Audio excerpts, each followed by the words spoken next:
विभा को जब से अपने बेटे अथर्व की पसंद का पता चला था, तब से वह थोड़ा उदास हो गई थी।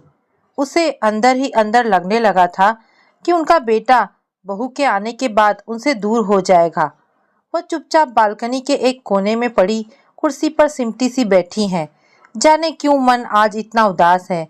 ऐसा कुछ नहीं हुआ है, फिर भी पता नहीं कौन सी चिंता मन को मथ रही है।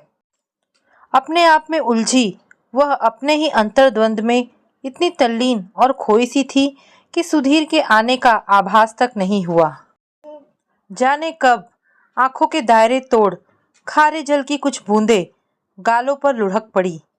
सुधीर ने घबराकर पीछे से उसे बाहों के घेरे में लेते हुए प्रश्न दाग दिया, क्या हुआ विभा? कुछ भी नहीं, बस यूं ही मन उदास है, उसने सहज होते हुए कहा। आज तो तुम्हें सबसे ज्यादा खुश होना चाहिए। तुम्हारी जिम्मेदारियां अब पूर्ण होने जा रही है और तुम हो कि ये आंखों में सावन भादो समेटे जाने कहाँ खोई हो। उसने झट से संभलते हुए कहा, कुछ भी तो नहीं हुआ, फिर भी कुछ तो बात है, वरना तुम इस तरह उदास बुझी बुझी कभी नहीं रहती। इनकी पारखी आंखों ने ताड़ ही लिया था, और ताड़े भी कैसे नहीं, आखिर एक दूसरे की रग रग से वाकिफ थे। वे सहज ही एक दूसरे की परेशानी की चिंता रेखाओं को पकड़ लेते थे। 30 साल का साथ था, चेहरा तो चेहरा, मन के हाव भाव भी शायद समझ जाते हैं। सुधीर उसे सहेजते हुए बोले, ए विभा, बोलो भाई, कुछ बताओ तो। उसने सहज होने की पूरी कोशिश के साथ कहा, यूं ही आज रह रहकर माँ जी की याद आ रही है। क्यों भाई, सास बनने की खबर से ही सास याद आ गई क्या? ये माँ आज क्यों याद आ रही है? उनसे तो जब तुम आई थी तुम्हारी पटरी लंबे समय तक नहीं जमी थी। सुधीर मजाक के मूड में बोल गए, मेरी पटरी? वाह, आप भी ना। चिड़चिड़ाते हुए विभा ने आंखों को पोंछते हुए कहा, मतलब तो एक ही हुआ ना, पटरी तुम्हारी कहो चाहे माँ की। आज पता चला मुझे तुम्हारी स्थिति देखकर, सास भी कभी बहू थी वाली उक्ति का अर्थ। वे समझौते के लहजे में बोल रहे थे। चाय पीने का मन हो रहा है, आप लेंगे क्या? वह उठने लगी। हाँ हाँ, आधा कप चल जाएगी। चाय की कब मना है? इसी बहाने थोड़ी देर तुम पास बैठोगी तो सही। क्यों, क्या मैं तुम्हारे पास नहीं, कहीं दूर लंका में रहती हूँ?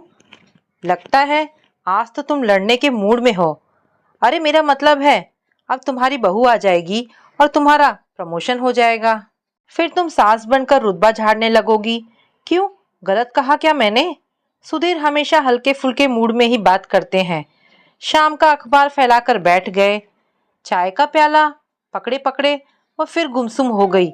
सुधीर ने फिर टोका था, प्लीज विभा, हाँ कुछ तो बात है, बताओ भी। सच बताने लायक कोई बात नहीं, वह मुस्कुरा उठी। कुछ तो जरूर है, ये मृगनयनी आंखें क्या यूं ही सजल हो रही है? वे दुलारते हुए से बोल रहे थे। इस स्नेह भरे संवाद ने उसे और रुआंसा कर डाला, पर बताने जैसी कोई बात भी तो नहीं थी। क्या बताती कि अथर्व की पसंद उसे नापसंद है, ठीक उसी तरह जैसे 30 साल पहले माँ जी ने उसे नापसंद करार दिया था। तभी फोन की घंटी बजी और वे उठकर चले गए। उसने राहत की सांस ली। चलो, सच उगलने से बची, वरना ये तो मेरे अंदर के चोर को जरूर पकड़ लेते। पर यह चोर कब उसके मन में प्रवेश कर गया, वह स्वयं भी नहीं जानती। हाँ, जब से अंदर है, दिलो दिमाग में एक खलबली सी मची हुई है। एक शीत युद्ध चल रहा है, उसका उसके ही साथ। विभा को आज पहली बार लगा कि उसका अस्तित्व अब खतरे में है।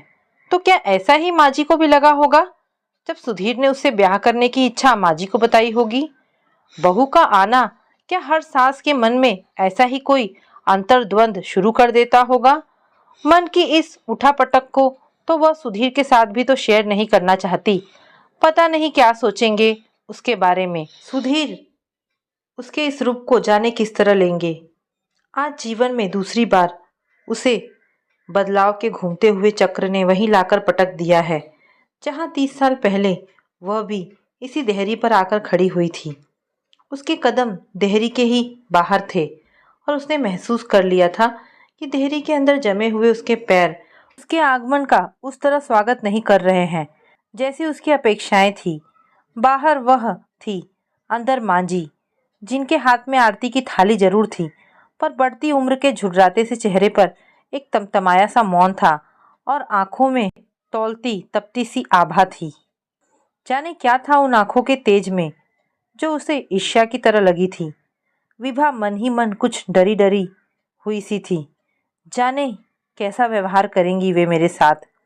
सतरंगी सपनों का हिंडोला उनके सामने आते ही रुक गया, पर मन का कोई कोना आश्वस्त भी था कि सुधीर उसे पसंद करते हैं, असीम प्यार करते हैं। माँ जी करे ना करे क्या फर्क पड़ता है। पर बाद में महसूस हुआ कि एक छत के नीचे हर रिश्ते की अहमियत है और रिश्ते को निभाने से बहुत फर्क पड़ता है। जाने क्या था, सुबह शाम छोड़ दो तो दिन के शेष समय को उन्हीं के साथ गुजारना होता था।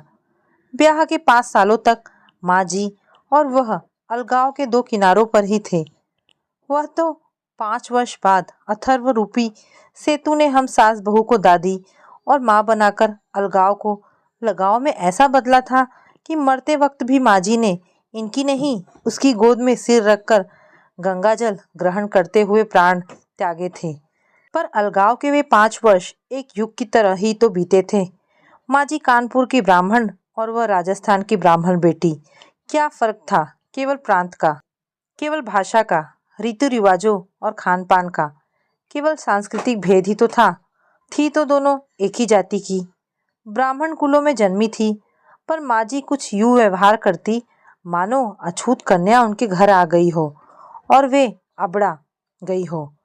अलग पकाना, अलग पूजा पाठ, उनका इस तरह का व्यवहार उसे अंदर ही अंदर तोड़ देता था, एक हीनता का बोध करवाता था। तब हमेशा लगता माँ जी गलत है, पर आज लग रहा है वे गलत नहीं थी। वह उनकी उथल पुथल होती मनस्थिति का ही परिणाम रहा होगा। ऐसा ही तो वह भी सोच रही थी अथर्व की पसंद को लेकर। लड़की आईआईटी है, अथर्व के साथ पढ़ी, उच्च शिक्षित है, पर उसके अंदर उसकी शिक्षा अथर्व की पसंद के बावजूद कुछ ऐसा अलग सा पक रहा है जो उसे ही द्वंद्व में डाल रहा है। वह और माजी तो केवल प्रांत के अंतर से ही बटे थे, पर शिखा तो जाति और धर्म से भी अलग है। कैसे हम उसके साथ निभा पाएंगे। आज शिखा को वह उसी अलगाव के दूसरे किनारे पर देख रही है। वह शुद्ध भारतीय परंपराओं की कायल है।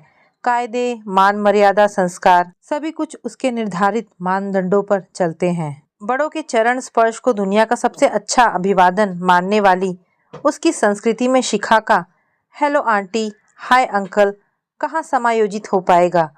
एक तीखी चुभन सी उठी भीतर। मन लगातार उलझता ही जा रहा है। शिखा को बदलना पड़ेगा स्वयं को, ऐसे नहीं चलेगा। वह बुदबुदा उठी। क्या हुआ मम्मी? अथर्व ने पीछे से आकर गले में बाहें डालते हुए उसके गाल से गाल सटाकर प्यार करते हुए पूछा। कुछ नहीं रे, बस यूं ही, उसने उसका गाल थपथपाते हुए कहा। नाराज हो आप? उसकी आवाज में भय की झलक थी। नहीं तो। सहज होने का उसका प्रयास व्यर्थ गया।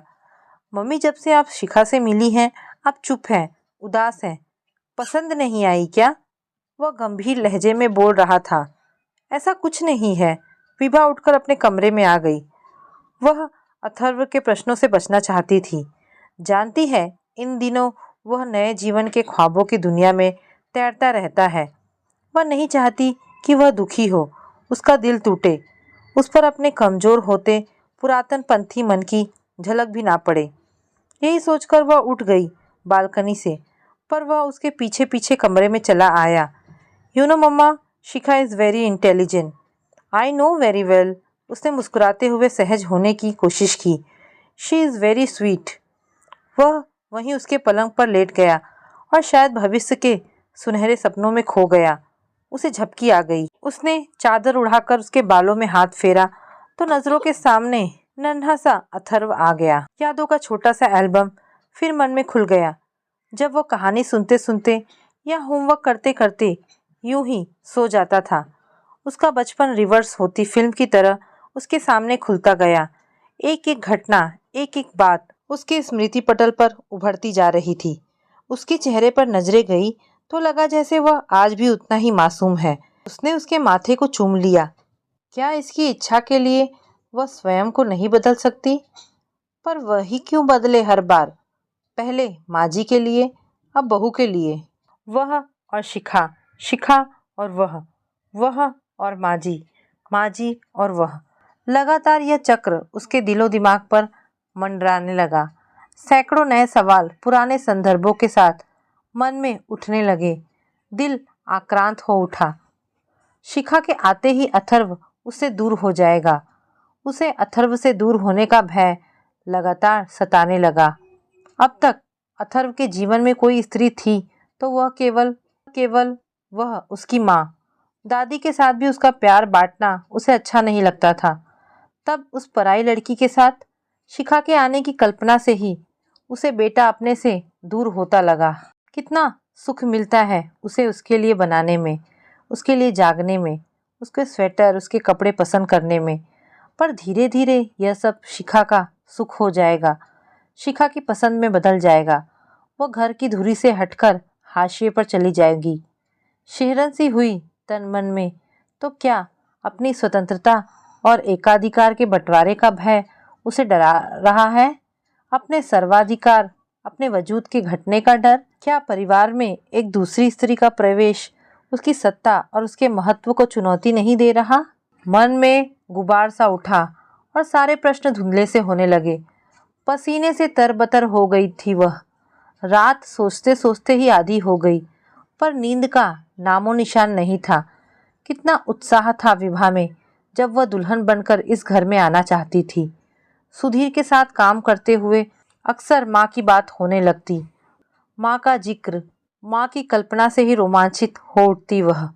बचपन में ही माँ खोकर अधूरी हो गई ममता की छाँव को पिता ने पूरा करने की लाख कोशिश की थी, पर फिर भी प्यार, स्नेह और आशीर्वाद की रिक्तता को सदा महसूस किया था उसने। सुधीर से माँ जी के बारे में सुन सुनकर एक सुंदर कल्पना ने जन्म लिया था उसके मन में, जहाँ सास बहू नहीं माँ बेटी हुआ करती थी। पर क्या फिर अपनी बहू को बेटी बनाऊंगी, यह वादा उसने अपने आप से ही किया था। फिर अब क्यों परेशान है? क्या हाथी के दांत की तरह विचार भी दिखाने के अलग होते हैं और निभाने के अलग। तो दोस्तों, ये छोटी सी कहानी यहाँ पर समाप्त होती है। आशा करती हूँ आपको कहानी पसंद आई हो। अगर आपको कहानी पसंद आई हो तो प्लीज़ इसे लाइक एंड शेयर करें। धन्यवाद दोस्तों।